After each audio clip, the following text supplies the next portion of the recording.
At an airport in Los Angeles, flight attendants Jenny and Paula are getting ready for their next trip.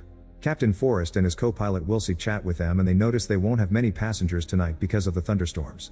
Wilsey also takes some medicine because he isn't feeling well. Then the attendants meet tonight's passengers. George is a teenager who always flies alone and doesn't like to be smothered. Bev has come with her husband Dr. Kingston, whose Parkinson's doesn't allow him to move or speak. Army medic Shyla is nervous about flying while Louise is relaxing with her cat. Niall and Susan are expecting a baby and are quite germophobic, so they clean their seats before sitting, while Vorst and Nika are excited foreigners who don't speak very good English. Henry has brought a cage of hamsters, and when Ralph tries to help him put it in the storage bin, he gets bitten in the process. The cage won't fit, so the flight attendants force Henry to send it to the cargo hold. Businessman Preston keeps sneezing, apparently sick with the same thing Wilsey has. As the plane finally takes off, Jenny has to remind Niall to hang up his phone, and when he refuses, Henry forces him to. Both men get angry and argue, so Jenny sends them back to their seats by reminding they could be arrested when they land if they don't behave. Afterward, Henry flirts with Jenny, telling her about his PhD and making a comment about the sorry state of society's manners. Moments later, Henry is watching the news and learns that the Center for Disease Control, or CDC, has surrounded an apartment building in Los Angeles. Meanwhile, Ralph isn't feeling well and asks for water while staring at the wound on his thumb. Jenny notices he's sitting in a weird position, and when she checks on him, he suddenly pukes all over her. His mouth is foaming as he demands to get off, so the flight attendants try their best to take care of him. Nobody notices the cat sneaking around and eating some puke off the floor. Jenny leaves the guy with Paula and goes to clean all the puke off her body, but at that moment Ralph runs down the corridor and pushes her down. He starts pounding on the cockpit door, asking for the plane to stop, so Wilsey follows protocol and locks the door while Forrest warns ground control of the situation. Henry tries to stop Ralph, but he's easily overpowered, and the same happens to George. Then Preston, George, Paula, and Shyla team up with Henry to hold Ralph and eventually knock him out. Using plastic restraints, they tie up his wrists. Afterward, Shyla checks nobody was injured while Jenny freaks out in private, telling Paula how she failed to be useful in an emergency. At that moment, Forrest announces he's been given orders to land and sends everyone to their seats. The plane shakes a lot as it goes down, and the attendants teach everyone to keep their heads down.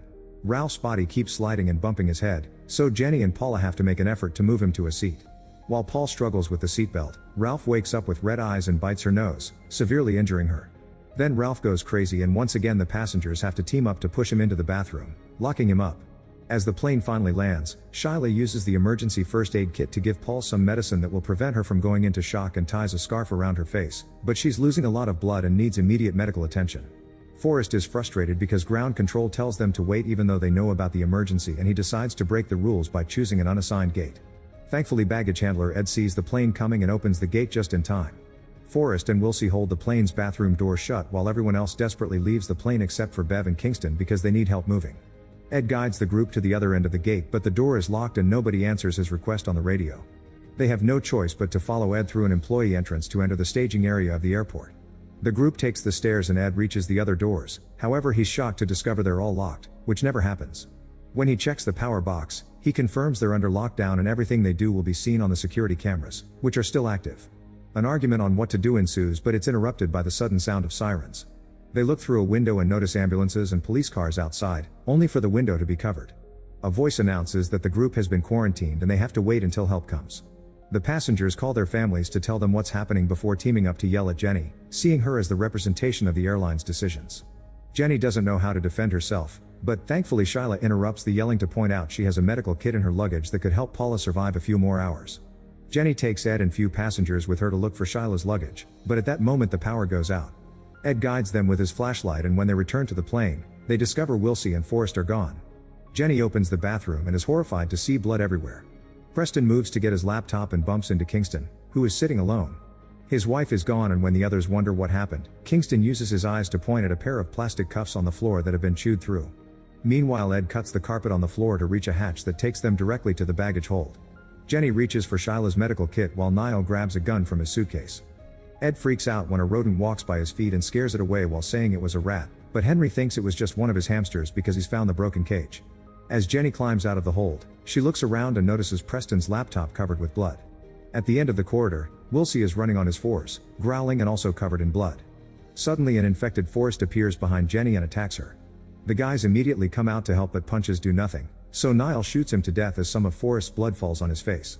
Afterward, the group runs off the plane, and in the gate corridor they find Kingston thrown from his wheelchair and an unconscious Preston bitten on the back of the neck. Nearby, Jenny finds Bev crying and begging for help, but she suddenly transforms and attacks as well. Fortunately, Jenny outruns her and the guys push the door to lock her out. The group goes back to the others and Shyla does her best to take care of Paula. Susan cleans the blood off Niall's face, yet they still share a kiss. Henry and Ed put furniture in front of the door to keep Bev out and Jenny looks around, finding drops of blood on the floor and worrying about where they came from. Finally snapping, Jenny tells everyone to shut up and takes over leadership since the captain is dead. Shyla explains this isn't any known disease and Jenny remembers the building on the news, which was also quarantined.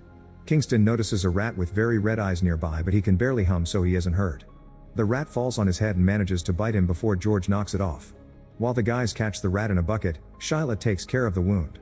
Then the group agrees to lock George and Paula up in a crate in case they'll transform as well. Then Ed uses a glove to grab the rat and notices there's a tag on its leg, meaning it escaped from a lab. George says Henry brought it and lied about the hamsters because he's certain he saw long tails in the cage earlier.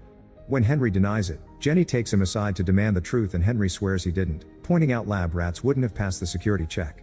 As they hug each other for comfort, suddenly Ralph comes out and jumps on Jenny while ignoring Henry's attempts to stop him. The others hear the screaming and rush to help, combining their strength to strangle Ralph with a hose. At that moment, Ed gets a message on the radio saying that the CDC is finally there. The group gathers at the door, but the 4 officers come in instead of letting them out. They hold the group at gunpoint while taking the rat and Niall's weapon, then they go to Paula and Kingston to give them injections. The group demands an explanation, but the officers only say it's protocol. The officers then demand the others to also agree to an injection. Everyone is hesitant, so Louise volunteers first, but before she can be injected, her cat bites her neck and runs away. While an officer opens fire and misses every shot, Kingston finally transforms and jumps on the guy to bite him. The other officers shoot Kingston down and try to take their partner away, only to find the door locked. They shoot at it to force it open and run outside, so Forrest uses the chance to follow them out. The police open fire as soon as they see them and kill them all except for one agent, who only gets shot in the leg. The group drags the surviving agent inside before closing the door. At that moment they hear the roars of the infected people getting closer, so they run to hide inside a container. Susan stops when she notices Niall foaming at the mouth, so the others have to drag her in as they explain he's infected as well. After closing the container, Shyla points out each injection had a different color, so everyone was getting a different thing and not just protocol. Henry reveals he picked up a gun and forces the officer to confess what he knows. It turns out he isn't with the CDC, he's actually with the CBDT, or Chemical Biological Domestic Terrorism Organization, which works under Homeland Security. One of their units went to that apartment in LA a few hours ago, but nobody came out. In the attic they found a bioterror laboratory created by a cult. They tried to develop a cure based on a survivor, but it only made it worse, implying this group was going to be the next human trial.